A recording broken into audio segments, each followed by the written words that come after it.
Alright, so hello everyone and welcome back to the last Fandeck showcase before we actually get into the tournament. It is for Kana Arima from Oshi No Ko, my personal favorite anime at the time right now. Second season just concluded and yeah, I mean even the first season already was my number one and the second just enhanced that. If you haven't watched it, go watch it. So yeah, we have Kana here, who is a melee fighter, move 3, 15 health, and her ability is whenever Kana is in a combat. After revealing combat cards, you may take 1 damage to increase or decrease 1 decimal value on your card's effects by 1. So, what that means, I think I'll just explain it on an example, which would be the first card. It's a 5 value attack, boost value of 3, you have 3 copies, it is center of Bikomachi. After combat, if you dealt at least 2 combat damage, your opponent discards 1 random card. So, how the ability works is after you reveal cards, maybe if you see they block for a print 3, um, right now, if you deal at least 2 combat damage, which you would do, they would discard 1 random card. But what you can do now is take 1 damage yourself from your ability, and then you can change one of the decimal values on your effects, which would be if you did at least 2 combat damage, your opponent discards 1 random card. And the decimal values are important because they are actually written as numbers and not like written out. Um, so that's the important thing. So you can change those numbers by plus minus 1. Um, so in that case, since the opponent defended for 3, you can take 1 damage so that your effect actually says if you dealt at least 2 combat damage, your opponent discards 2 random cards. And that's also why the S is there, because it could be plural if you take your ability. That, of course, is really strong. Just having the ability to always kind of match your card effects depending on the situation. But of course, you're taking damage for that. So definitely strong ability, but it always depends on how you use it. On a 15 health character and you're melee and a solo fighter, 1 health can be quite costly. But now let's actually talk about the card here, Center of Bikamachi. Now, it's kind of similar to She-Hulk's Omega level threat, where if you deal at least 2 combat damage, your opponent discards 1 random card instead of 2 on She-Hulk's. Um, but even just 1 random discard on a 5 value attack is already pretty strong. And I mean, if the opponent defends for 3, you still get 1 random discard. And that's quite likely because 3 is like the average block value. But then, at least, also you have the option to use your ability. So even if they block for 4, you can still get 1 random discard if you decrease the deal at least 2 combat damage to deal at least 1 combat damage. Can be worth it. You still deal 1 damage. You take 1 yourself, sure, but then they also still discard a random card. But I think best used, of course, it is if you take 1 and then they have to discard 2 random cards. That would be, of course, optimal. Then it would be actually Omega level threat from She-Hulk stack. And that's, of course, a really strong card. And you have 3 copies of this, just due to it could be only 1 random discard or whatever. But yeah, technically, if you get 2 random discards with each of these, that's 6 random discards, which is insane. Like, that's incredibly strong. But you would also take 3 total self damage for that. So yeah, there is a drawback. But again, this ability just relies on how actually the game is playing out, how much health you have left, and what you can actually do with that. So next up, we have 2 value attack, boost value of 1, 2 copies. It's Genius Child Actor. After combat, move Kana up to 2 spaces, deal 1 damage to all adjacent opposing fighters. So 2 value attacks on their own are usually bait or get played for the effect. In this case, probably more so the latter. Moving up to 2 spaces is already quite good. You can kite with advantage technically, and then dealing 1 damage to all adjacent opposing fighters. I mean, 1 ping, I guess it's okay, but it's not the strongest. It can be quite nice to deal with 1 health sidekicks, especially since you can just move 2 spaces first. So maybe you attack their hero, and then you can actually move the 2 spaces to ping off a sidekick while you move away. So that can work, but let's talk about what you could actually do with your ability here. You could increase the movement from 2 to 3, which probably wouldn't do much, but in some situations it might be helpful just to reach that extra space, and then maybe you, like I said, be able to reach a sidekick or whatever. Um, or I think the more interesting one is you could increase the deal 1 damage to deal 2 damage, which of course would scale a lot if you're able to hit more than one opposing fighter with that. Um, I think just taking one to deal 1 additional damage isn't that worth it usually. Um, just because, like I said, you're a melee fighter and you're alone and you only have 15 health. Um, but if you're able to get more than one fighter with that, I think it can be quite worth it. So yeah, it just depends. It's still quite a good bait attack, and you can still kite with advantage. So you can just attack them, then move the 2 spaces away, so they have to approach you on the next turn, maybe enabling you to double attack. But yeah, I don't think you use your ability too often on this card, but when you actually do, it can be quite impactful. And then next, last red in the deck, it's a 4-value attack for Kana with a boost value of 2. You have 3 copies, it's left alone. After combat, draw 1 card. If you lost the combat, place one of the fighters in the combat in any space. It's so funny to read that. So 4-value attacks on their own are quite good. They will usually do like 1 combat damage or at least bait out a max value block. Um, After combat, drawing 1 card is quite good. It just replaces itself. It's a decent effect. And if you lost the combat, placing one of the fighters in any space is actually quite strong.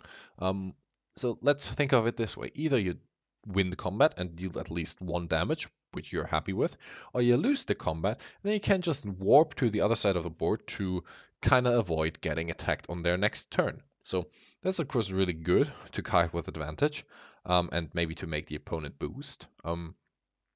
Sometimes you might not even want to like warp to the complete other side, but just like a medium distance, so they're still like enforced to boost, and maybe don't double maneuver, or if they double maneuver, you're still quite near them, and can reach on next turn.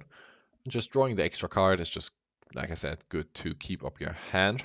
Um, let's talk about what you could do with your ability. You could increase the draw 1 to draw 2. It can be quite good if you're like if your hand size is getting pressured, or maybe the opponent didn't defend and you just want to have an extra shot on drawing a good attack, then it can work quite well. If you lost the combat, you can place 2 of the fighters in the combat, so basically both of them, um, in any space. I mean, that already requires you to lose the combat, so it won't happen that often. And I think usually warping yourself, or the opponent, like one of the fighters, to the other side of the board will usually be enough. Like there's no real reason for you to use the second one, except like if you both are basically in the map center, maybe you're in Rex Paddock and you're both on the move force center, and you just desperately don't want the opponent to reach you next turn. You can increase that to 2 fighters, and then you can just warp both back to starting spaces, basically, which is the furthest distance away, which is I think, I don't know, 8 or 9, or what was it? So yeah, the opponent will probably not be able to reach. And yeah, I think in that case that can be used, but usually I think you don't need your ability on this. Sure, if you want to pressure a lot and then keep up the draw, it can be useful, drawing 1 by taking 1 damage, but usually you're fine off just drawing the 1 card. Let's jump into some versatiles. First, we have a 4-value versatile, boost by 1, 2 copies. It is You Meant Me. It's supposed to be a question mark there as well, but sadly, Match Cards doesn't let you export cards with question marks, so I cannot actually do that, which is quite sad. I hope they add that at some point.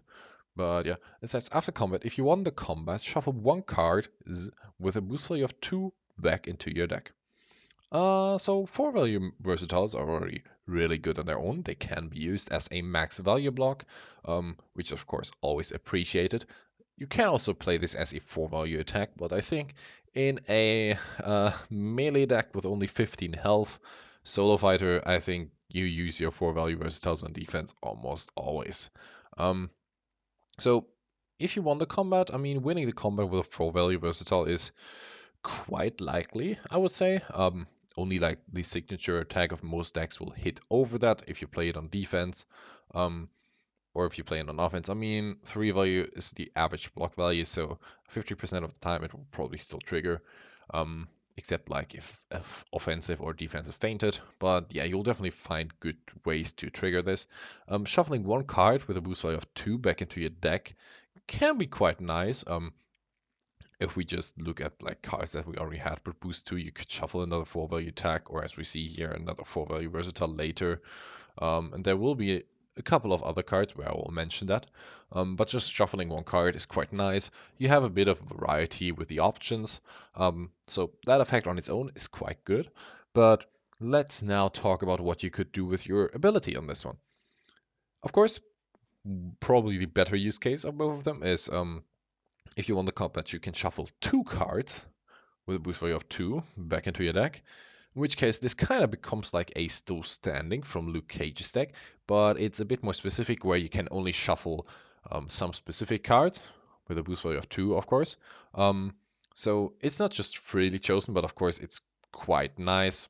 One extra card shuffling back into the deck just for taking 1 damage. I think that's almost always worth it, except if you like somehow get into a lethal threshold by taking the damage. But then the other option is, of course, changing the actual boost value. So with a boost value of 1 or 3 back into your deck, you could change that to whatever you like. I think you'd never want to change it to 1. Yeah, sure, you could recur itself in that case. But I don't think that's usually worth it. I think you'd rather just like change the amount of cards you shuffle back and then shuffle back 2 cards in total instead of getting the one chance to shuffle back like another one with the other card.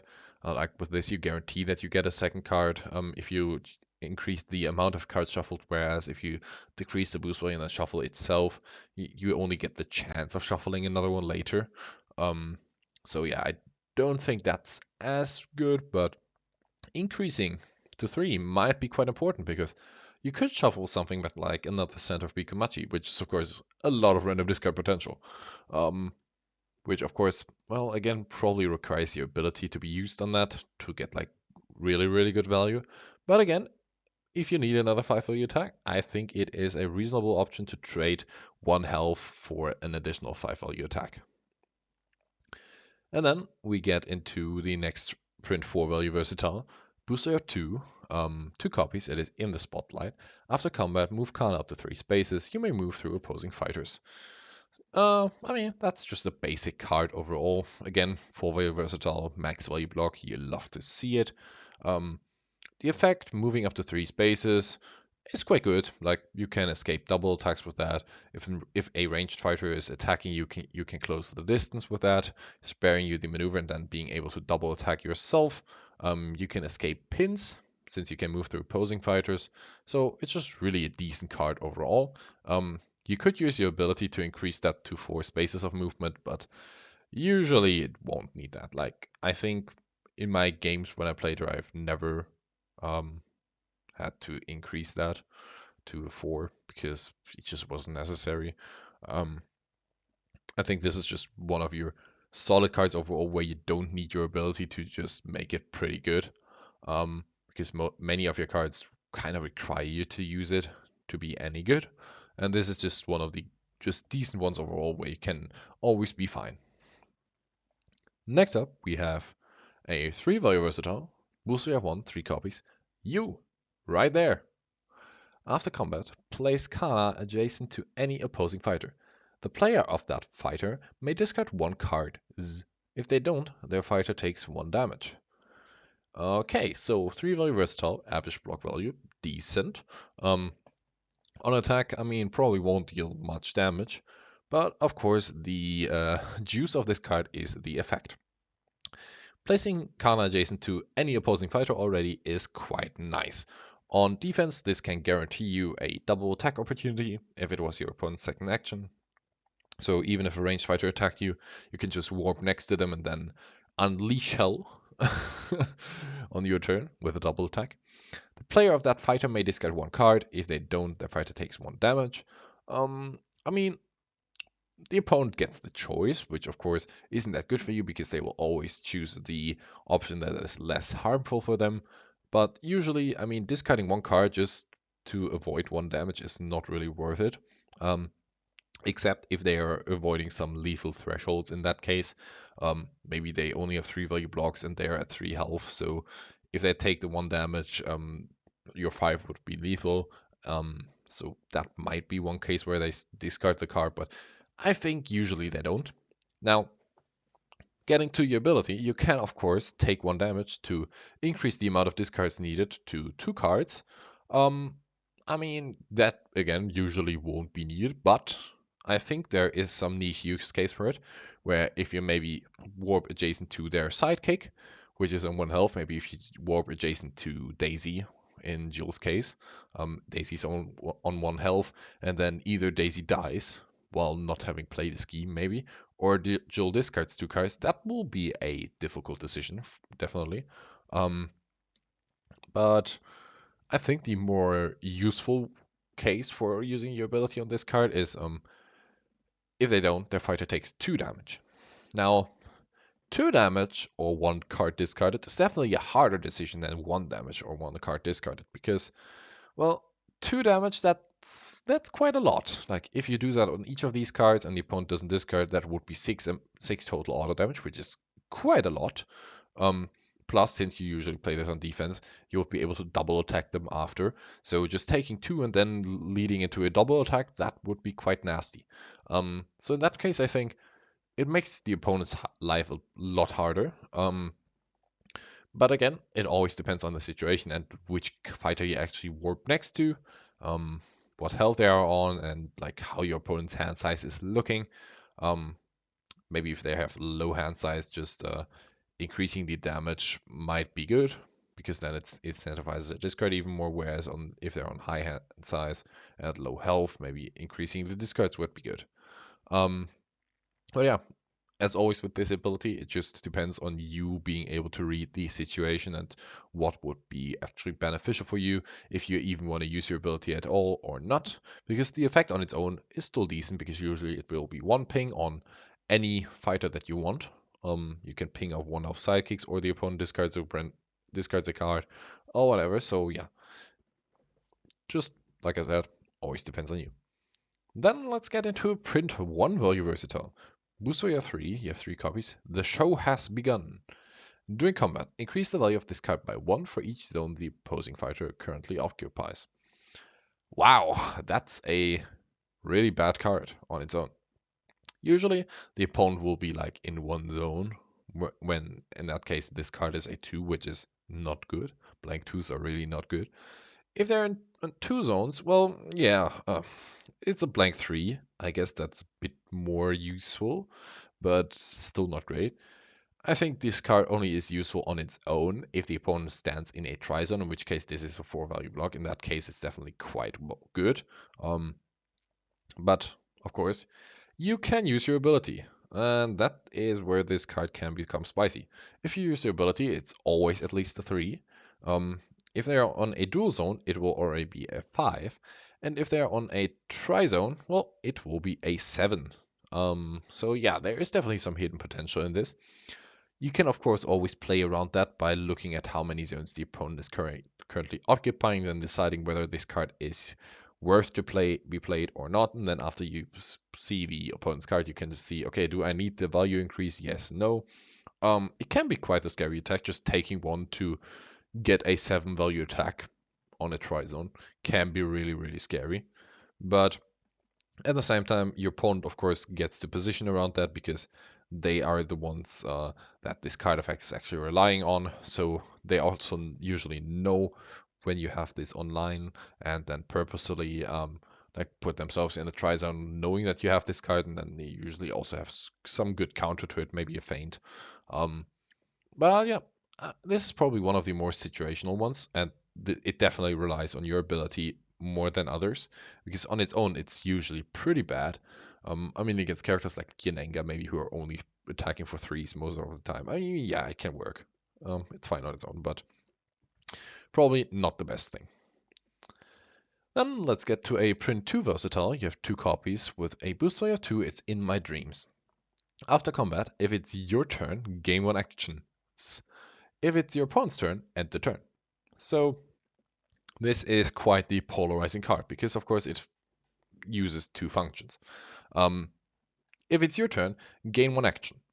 That's already quite good on its own. I'm just having a good bait attack.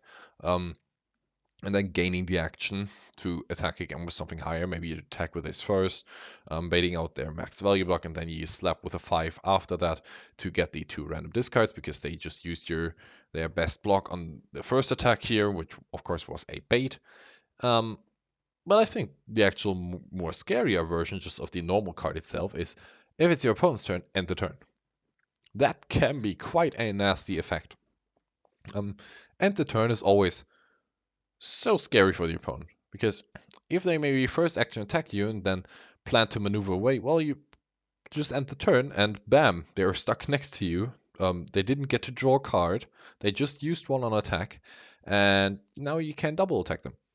And of course, with an ability like yours, you can really like just punish them really hard and adjust your effects depending on what they actually have to block with.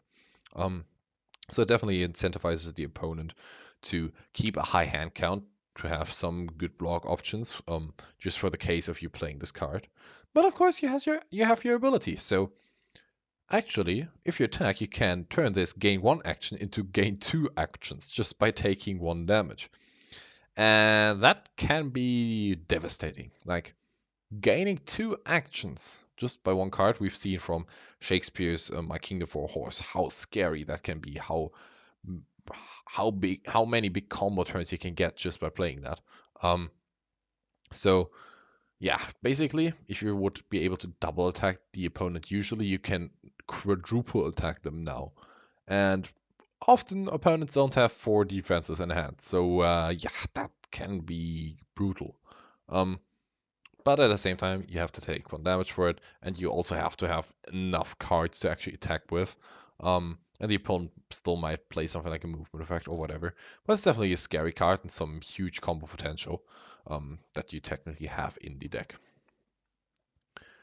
Then next, print 2 value versatile. Boost value of 1.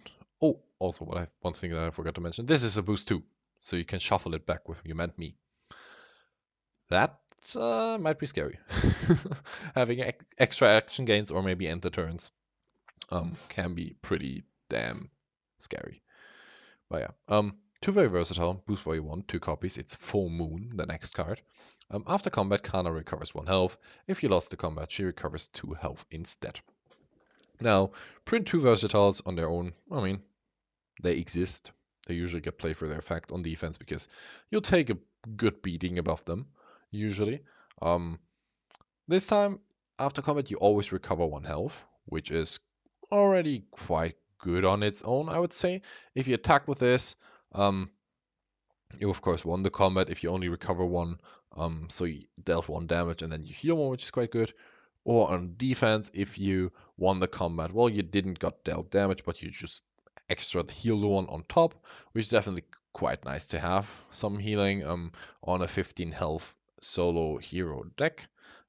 If you lose the combat, recovering 2, that is usually the thing that you want to get, because of course on defense, if you lose the combat with this and you heal the 2 afterwards, it kind of turns into a 4 value block because you just recover 2 of the health that you just lost. Just be sure that you don't get killed before the after combat damage, after combat healing actually triggers, because in that case you would still lose. What I think more prevalent would be to attack with this and hoping that the opponent defends for at least a 2, which is quite reasonable. And then you just actively heal 2 damage to health back up. So yeah, I think that's quite good. That technically turns this into a 19 health character overall, which is definitely a lot better than 15, especially since you're taking self damage here and there. But again, it's conditional. It can get fainted, of course, and the opponent might just not defend, in which case, yeah, sure, you deal 2 damage, but I think the healing would be more important to you. And often you actually need this on defense, because your value blocks aren't that great. Sure, you have your force, but after that, it becomes quite tricky, and some of the cards become quite useless without your ability. So yeah, ideally, of course, you want to attack with this, and if you have the time for that, go for it. But don't shy away from using it on defense. It's basically still a 4 value block. And then last 2-value versatile, also last actual combat card in the deck. Boost rate of 3 copies. It's Let's Party! Woohoo! Immediately, warm up. It's a 1-value attack. During combat, if warm up dealt damage, ignore the value of your opponent's card. Wow, that's an interesting one. It's a double attack, basically, or at least a bonus attack, should I say, on a versatile card. And it's an immediately timing, so that can create some confusion at the start. First of all, 2-value versatiles on their own, again, not that great, usually won't deal damage, and don't prevent that much damage. The immediately effect. It's a 1-value attack, so your opponent either defends against it using a second card, which, of course, well, that's good for you because they just basically almost wasted a card to a 1-value attack, or they don't defend, and then during combat, their actual card value gets ignored. Now, there are some situations where the 1-value immediately attack can really come to hurt you. Maybe if you're playing against Jill, and she plays a card red-handed against that, she will win the combat on defense with the 1-value versatile, and then you have to discard 2 cards. But in that case, of course, you can use your ability and actually bump up the warm-up 1-value attack into a 2-value attack. So in that case, it would help you out a lot more. Now, I think ideally you play this on defense because you want to prevent some damage, and of course, if the opponent then plays a card against warm-up, they have 1 less card for defense later, usually. If they didn't draw another card from that or whatever. So you'll be able to punish them quite well on your turn. But you can still attack with this just to either deal 2 damage if they don't defend, or they just use a second block card. And both cases are probably quite good for you. But again, sometimes you'll have to use your ability on this card with warm up just because the opponent might trigger some really bullshit low effect on that. Maybe, like I said, quadrant handed, maybe just a regroup or like the any card, the one versatile. There are some of those that are requiring on winning combat and then do some weird stuff. But yeah. And now let's get into the schemes. First of all, we have a 2-copy scheme with a boost rate of 2. It's hiding my true feelings. Move Kana up to 4 spaces. You may move through opposing fighters. Gain 1 action. Pretty basic card. I like to just implement cards like this. Moving 4 spaces is already quite good for a move 3 fighter. That means you can cover more distance than you could on a normal maneuver. Moving through opposing fighters can be quite nice to just get through 1 health sidekicks or just overall body blocks, or to escape pins. And then gaining the action can just help you to set up some good double attack opportunities when the opponent maybe didn't expect it. And yeah, I mean, as a melee fighter, you always appreciate such movement. As I said, like earlier in my Itachi showcase, that one had basically the same card. And we've also seen this in Travelers from Moon Knight. It definitely can be quite scary just to get a double attack out of nowhere, but at the same time, there is something to play around, and yeah. And then last we have a 3-copy scheme, boost value of 3. It's the Reign of Sorrow. Choose 2 different effects. Draw 1 card, or place card in any space, or gain 1 action. Now, there of course are 3 different copies, not 3 different copies, 3 different combinations you can do with this card. First of all would be drawing card and placing yourself in any space. Can work just to replace itself and then warp around and chill, and then maybe attack the opponent once. Can work, sure. But in that case, I mean, you could have also gained the action and just do a maneuver and then move. You can place yourself in any space and gain the action, in which case you always get a free double attack turn, which is of course really, really good. There's not much to play around here. Sure, if the opponent has multiple sidekicks, they can maybe shield themselves, but this card just says, okay, Three times per game, you can just warp next to the opponent and attack, which is of course pretty scary.